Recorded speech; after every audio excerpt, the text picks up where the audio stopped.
मित्रों, आप सभी विगत कई दिनों से भ्रष्टाचार में आकंठ डूबे हुए तमाम उन दलों का हाहाकार सुन रहे होंगे जिनमें से शायद कोई भी दल ये ना बता पाए कि 2014 से पहले भी उनके खिलाफ कोई भ्रष्टाचार का केस नहीं था। ये सब हैं जो पिछले 20, 25, 30 वर्षों से कभी ना कभी किसी न किसी रूप में भ्रष्टाचार में आबद्ध रह चुके हैं, एक पार्टी को छोड़ के, क्योंकि वो तो 2013 से पहले थी नहीं। तो नई नवेली पार्टी से लेके पुरानी धुरानी पार्टी तक ये सारे के सारे मौसेरे भाई आपस में मिलकर अपने अपने परिवार को बचाने और भ्रष्टाचार को छुपाने के लिए जनता के बीच में निरंतर भ्रम फैलाने का प्रयास कर रहे हैं। विगत कई महीनों से कभी किसी मुद्दे का सहारा लेकर, कभी किसी मुद्दे का सहारा लेकर वो ऐसा शोर शराबा बनाना चाहते हैं जिसमें सच को या तो दबाया जा सके या झुठलाया जा सके। परंतु जो जो भिन्न भिन्न स्तरों पर जांच की प्रक्रियाएं आगे बढ़ रही हैं और भिन्न भिन्न जगहों पर मीडिया के माध्यम से पब्लिक डोमेन में जानकारियां आ रही हैं, तो उसके साथ उन लोगों के ये सारे दावे खोखले साबित होते जा रहे हैं और भ्रष्टाचार का कठोर यथार्थ जनता के सामने आ रहा है। इसी शोर शराबे में कई बार दिल्ली को शराब में डुबो देने वाले लोग बच के निकलने का प्रयास कर रहे हैं, मगर हम विषय को डाइवर्ट नहीं होने देना चाहते, इसलिए हम उस विषय के ऊपर पुनः जनता का ध्यान आकृष्ट करना चाहते हैं, यानी उसका फोकस बना के रखना चाहते हैं। अब पिछले 1-2 दिन में जो जानकारियां आई हैं, जो पब्लिक डोमेन में आई हैं कि पूछताछ के दौरान स्वयं दिल्ली सरकार के पदों पर बैठे हुए लोग इस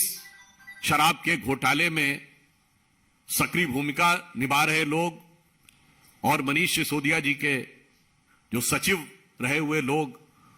उन सब के संदर्भ से जो तथ्य सामने आए हैं वो उन चीजों को अब पुख्ता कर रहे हैं जिसे वो लोग सिर्फ आरोप सिद्ध करने का प्रयास कर रहे थे। उदाहरण के लिए कि जो टेक्निकल कमेटी थी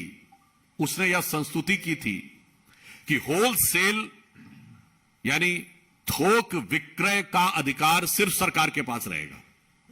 यह प्राइवेट को नहीं दिया जाएगा। और अब यह समाचार आए हैं कि जब 2021 में मार्च के महीने के मध्य में यह निर्णय बदले गए तो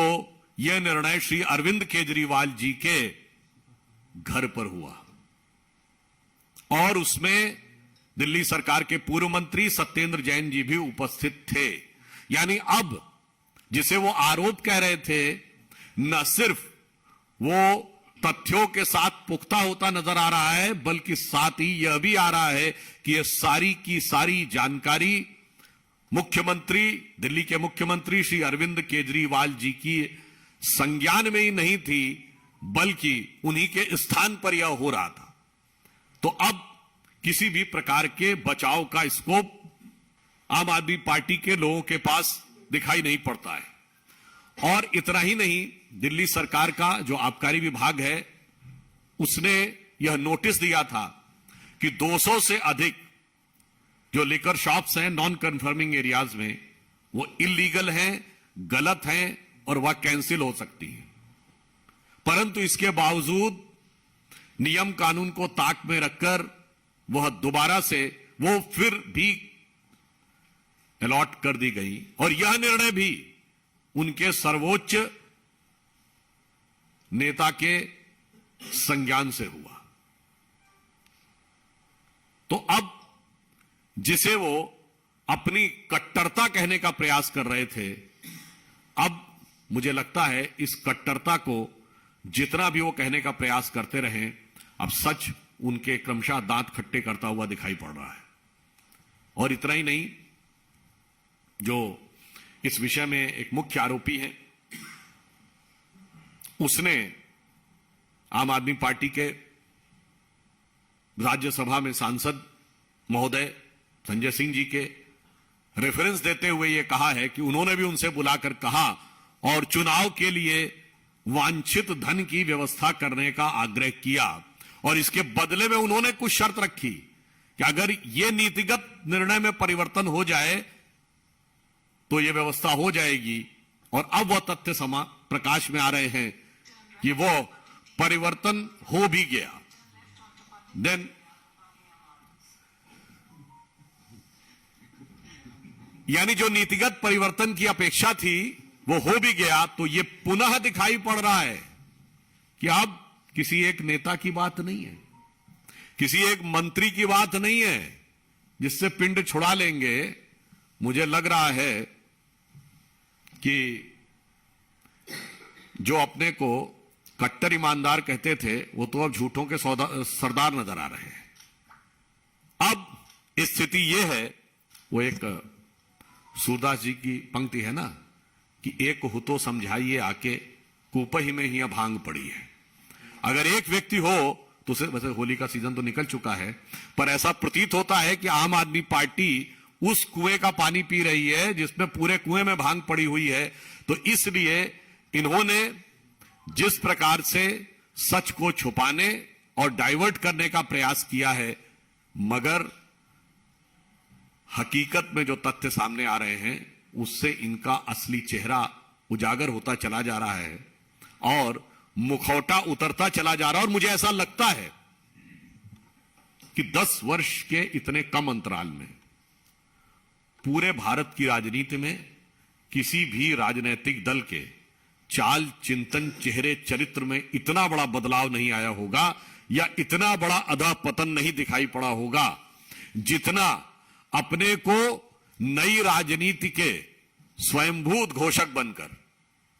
यानी self proclaimed one and only champions of new politics बनकर जो पार्टी आई थी, उसने जितनी नए नए प्रकार के रंग रूप बदलते हुए अपने मूल्यों में परिवर्तन दिखाया है, ऐसा भारत की राजनीति में कभी देखने को नहीं मिला। तो अंत में हम सिर्फ यह कहना चाहते हैं कि विपक्ष और विपक्षी दल कभी किसी दूसरे मुद्दे का बहाना लेकर कितना भी डाइवर्ट करना चाहे, जनता उनसे सीधे सीधे उनके द्वारा किए गए भ्रष्टाचार का जवाब मांग रही है और दिल्ली की युवा पीढ़ी के साथ, उसके भविष्य के साथ किए गए खिलवाड़ का जवाब मांग रही है। धन्यवाद।